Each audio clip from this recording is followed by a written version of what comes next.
तो जी स्पेन में सबको ही पेपर मिलने हैं और जैसे ही स्पेन ने अपनी इमिग्रेशन ओपन करके सबको हैरान कर दिया है तो यहाँ पे लोगों के माइंड में अलग अलग सवाल भी हैं जी, मोस्टली उनके बारे में कि जिनकी एम्पाद्रोनामेंटो हुई है या फिर नहीं हुई। और लोग तो ये भी सवाल करते हैं कि हम स्पेन में आए थे तकरीबन 3-4 महीने पहले शेंजन वीज़ा लेके इंडिया पाकिस्तान से, क्या हम भी अप्लाई कर सकते हैं और आपने करैक्टर सर्टिफिकेट कैसे बनाना है। और ये भी लोगों का सवाल है कि मेरे पास मेट्रो का कार्ड है या कोई ऐसा प्रूफ है तो क्या मैं अप्लाई कर सकता हूँ अपने डॉक्यूमेंट्स के लिए स्पेन की रेजिडेंसी के लिए। तो सारी चीज़ें आपको इसी वीडियो में मिल जाएंगी जो आप मोस्टली मुझसे आजकल ज़्यादा क्वेश्चन कर रहे हो। एनीवे स्टेप बाय स्टेप आपको गाइड करता हूँ। सबसे पहले आपको ये बता दूँ कि जिनकी एम्पाद्रोनामेंटो हुई भी है और अगर आपकी एम्पाद्रोनामेंटो दिसंबर 2025 से पहले की हो गई हुई है तो जनाब आपके पास टाइम है कि आपके अगर 5 महीने कंप्लीट अभी तक नहीं हुए तो आपके ये 5 महीने 2026 अप्रैल या मई में ही कंप्लीट हो जाएंगे, ठीक है। तो ऑफिसली आप लोगों को तो मिलेंगे। और अगर आपकी एम्पाद्रोनामेंटो हो चुकी है और पहले से 4-6 महीने हो चुके हैं तो और ज़्यादा गुड न्यूज़ है। तो आपको बिल्कुल भी परेशान होने की ज़रूरत नहीं कि यार जिनकी थोड़ी सी भी पुरानी है ना एम्पाद्रोनामेंटो उनको कोई भी इशू नहीं है। और मिसाल के तौर पे अगर आप 2025 में सितंबर, अक्टूबर, नवंबर में जब भी आए थे और आपकी एम्पाद्रोनामेंटो हो गई है तो आपको कोई भी मसला नहीं।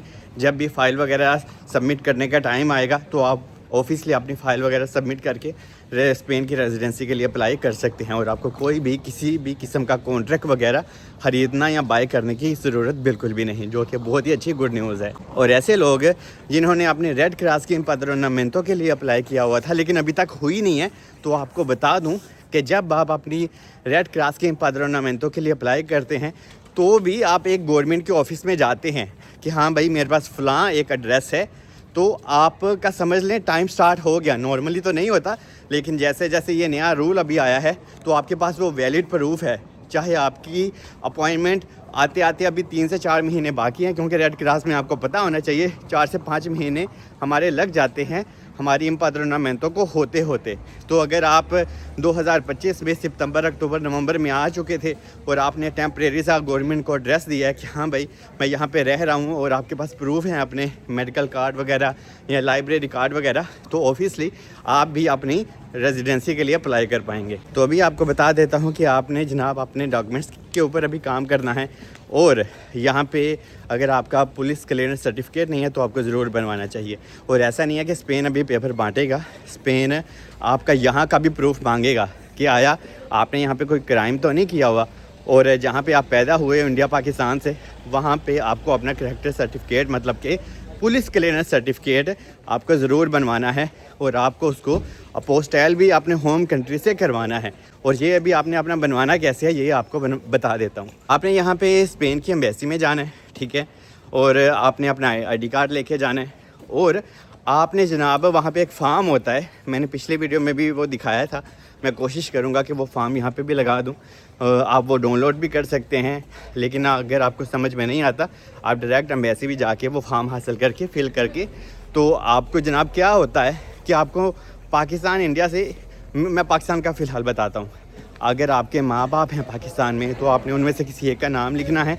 तो वो इंसान अगर आपके माँ बाप में से कोई इतनी नॉलेज नहीं रखता आप अपने दोस्त का भी नाम दे सकते हैं, अगर आपके बहन भाई हैं उनका भी नाम दे सकते हो, क्योंकि आपके बिहाफ पे वो ही बंदा पाकिस्तान से जो आपका मुतलका थाना होता है वहाँ से जाके आपका ये पुलिस क्लियरेंस सर्टिफिकेट बनवाता है। और बाद में पोस्टल करवाने के लिए आप लेपर्ड वगैरह की भी हेल्प ले सकते हैं। और अभी से ही आप अपनी पीसीसी अभी बना सकते हैं, क्योंकि रश काफ़ी ज़्यादा ही होने लग गया है। क्योंकि कल मैंने एक वीडियो पोस्ट की थी उसमें मैंने कहा था कि पाकिस्तानियों को थोड़ा सा आई थिंक वेट करना है अपनी पीसीसी के लिए, लेकिन आई थिंक अभी आपको अप्लाई कर ही लेना चाहिए क्योंकि रश काफ़ी ज़्यादा हो जाएगा और बाद में चीज़ें थोड़ी सी मुश्किल हो जाएंगी। तो अपने पाकिस्तानी, इंडियन जितने भी लोग हैं आप लोगों के पास अभी टाइम है, आप लोग अपनी पीसीसी ज़रूर बनवाएं। और जिनके पासपोर्ट उनके पास नहीं है या किसी वजह के कारण उन्होंने नया पासपोर्ट बनवाया हुआ था तो भी आप किसी तरह से अगर अपनी पीसीसी बनवा सकते हैं तो ज़रूर बनवाएं। और अगर आपने अपना पासपोर्ट अप्लाई किया हुआ है यहाँ पे स्पेन में और अभी तक मिला नहीं है या अभी तक आपको पासपोर्ट बनवाने के लिए अपॉइंटमेंट ही नहीं मिली, क्योंकि आजकल अपॉइंटमेंट का इंडियन पाकिस्तानियों को काफ़ी मसला है, तो आपने क्या करना है, जो आपका पुराना एक्सपायर हो चुका है वो तो आपने लगाना ही है, लेकिन जब फाइल सबमिट करने का टाइम आए तो आपको एक समझ लें कि पावर ऑफ अटर्नी बनवानी है, मतलब कि एक लेटर बनाना है जिसमें आपने पूरी डिटेल लिखनी है कि हाँ भाई मैंने पहले से अप्लाई किया हुआ है, लेकिन फ़िलहाल लोगों के कारण बहुत ज़्यादा रश है तो मुझे अपॉइंटमेंट नहीं मिल रही।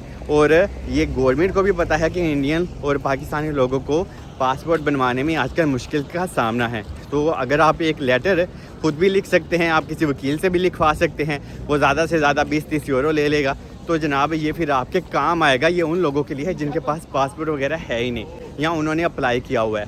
अभी आपको बता दूं, जो आपका मेन सवाल है कि हाँ सलमान, मैं इंडिया पाकिस्तान से स्पेन में आया था, नेपाल बांग्लादेश से, और मैं अपनी फैमिली के साथ आया था, तो क्या मैं भी पेपर हासिल कर सकता हूँ? तो नहीं।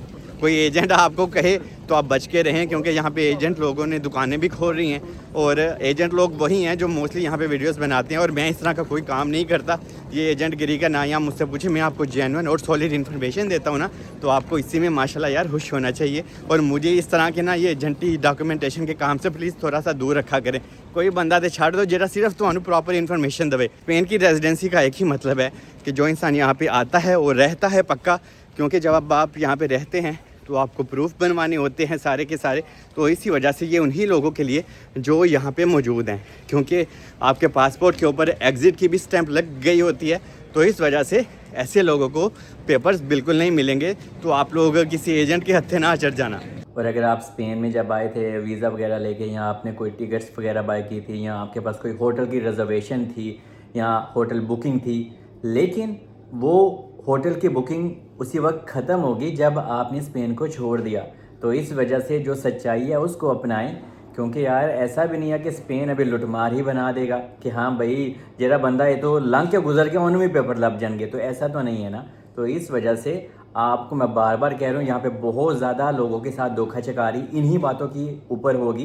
तो आप लोग अपने पैसे भी बचाएं और धोखेचकारी से भी खुद को बचाएं। क्योंकि मोस्टली लोगों ने मुझे ये कहा कि यार मैं दुबई सऊदीया से भी एक दफ़ा स्पेन आ चुका हूँ और मेरे पास टिकट वगैरह है और मेरे पास शेंजन वीज़े की स्टैम्प वगैरह है, लेकिन आप एग्ज़िट कर गए थे यार, तो फिर आपको कैसे पेपर मिलेंगे? तो एनीवे जो लोग यहाँ पे हैं और अगर आपके पास कोई टिकट का है आपके नाम की जिसके ऊपर पासपोर्ट की डिटेल भी लिखी हुई है, या अगर आपका कोई मेडिकल कार्ड है, चाहे आपकी एम्पाद्रोनमेंट तो नहीं हुई, तो भी आप पेपर हासिल कर सकते हैं।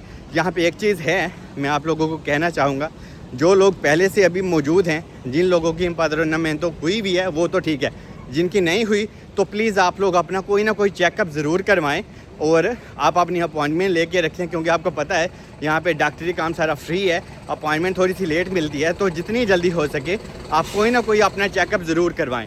ये आपका बहुत ही बड़ा एक प्रूफ होता है और इससे आपको पेपर मिलने में थोड़े से अच्छे चांसेस हो सकते हैं। बाकी जब फाइल वगैरह सबमिट करने का टाइम आएगा तो जनाब आपने क्या करना है, जितने भी लोग हैं, चाहे वो दिसंबर के बाद आए हैं या दिसंबर से पहले आए हैं, सब ने ही अप्लाई करना है। क्योंकि कोई बंदे ने ये नहीं सोचना कि हाँ मैं फॉल नहीं करता या मैं फॉल करता हूँ मुझे पेपर मिले या ना मिले, सब लोगों ने अपनी अपनी कोशिश कर दी है। तो ये अच्छी एक बात है कि आप कोशिश करें, क्योंकि मुझे लगता है जो लोग दिसंबर से पहले आ चुके हैं उनके लिए अगर गुड न्यूज़ है, तो जो अभी नए नए लोग आएंगे उनके लिए भी कोई ना कोई चीज़ स्पेन इमिग्रेशन वाले ज़रूर निकाल सकते हैं। लेकिन बात वही है कि देखें, अगर आप यूके में हैं, बेल्जियम में हैं, जर्मनी, फ्रांस में हैं, तो मेरे दोस्त आपको स्पेन में आना है, आपको अपना कंफर्टेबल जोन छोड़ना है, तो ही आपको यहाँ के पेपर मिल सकते हैं। क्योंकि जो लोग यहाँ पे रहते हैं ना, तो देखें कोई ना कोई चीज़ आ ही जाती है। स्पेन अभी दूसरे कंट्री के मुताबिक थोड़ा सा गरीब कंट्री है, अगर मैं जर्मनी, फ्रांस की बात करूँ, लेकिन स्पेन की लाइफ अच्छी है, वेदर बहुत अच्छा है, बीचेस बहुत अच्छे हैं, लड़कियाँ बहुत खूबसूरत हैं, खूबसूरती यहाँ पे बहुत ज़्यादा है। लेकिन जब आप प्रॉपर तरीके से यहाँ पे रहते हो तो आपको कोई ना कोई अपॉर्चुनिटी ज़रूर मिलती है। तो टोटल पहने हो यूके की जान छो, रोज़ मुझे मैसेज करते हो कि हाँ यार मैं यूके से आ जाऊँगा तो मुझे पेपर मिल जाएंगे। खे पेपर लभने ने जिन्नी देर तक यूके की जान नहीं ना छड़नी, तो ही समझो तुसी स्पेन जाना है, उत्थे जाके जनाब नवी स्ट्रगल करनी है।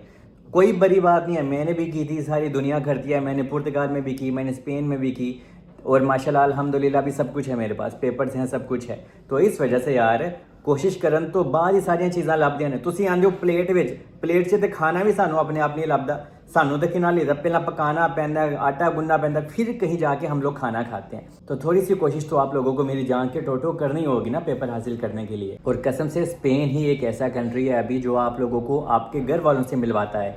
यहाँ पे यूरोप में बहुत सालों से लोग हैं, लेकिन उनके पास पेपर्स नहीं है। तो स्पेन आपको रेजिडेंसी भी देता है और आपको आपके माँ बाप से भी मिलवाता है। तो स्पेन आपको कहता है कि आप लोग यहाँ पे आएँ, धक्के ठुड्डे खाएँ, तो अपना TRC कार्ड भी लें। क्यों? क्योंकि जनाब यहाँ की लाइफ आसान नहीं है, लेकिन आप जिस भी कंट्री में नए नए ताज़े जाते हैं वहाँ पे आपको थोड़ी सी मुश्किलात ज़रूर फेस करना होती हैं, लेकिन ये मुश्किलात थोड़ी सी हमारी और बढ़ जाती हैं स्पेन जैसे कंट्री में, जब आपके अपने लोग ही आपके बिना पैसों के ना तो बात सुनते हैं ना तो हेल्प करते हैं। लेकिन क्या करें, स्पेन की लाइफ फ़िलहाल ऐसी ही है। लेकिन यह है कि जिस इंसान ने यहाँ पे धक्के ठुड्डे खा लिए उसने TRC कार्ड भी स्पेन का ले लिया। बाकी होप कि मैंने आपको अच्छे से गाइड कर दिया होगा। अगर मैं कुछ मिस कर गया हूँ या स्किप कर गया हूँ या बोल नहीं पाया, अभी भी आपके माइंड में कोई सवाल है आप पूछ सकते हैं, मैं उसका रिप्लाई दे दूंगा कमेंट्स में, या तो फिर मैं उसी टॉपिक के ऊपर वीडियो बना दूंगा। बाकी I love you all, stay blessed, मिलते हैं नेक्स्ट वीडियो में।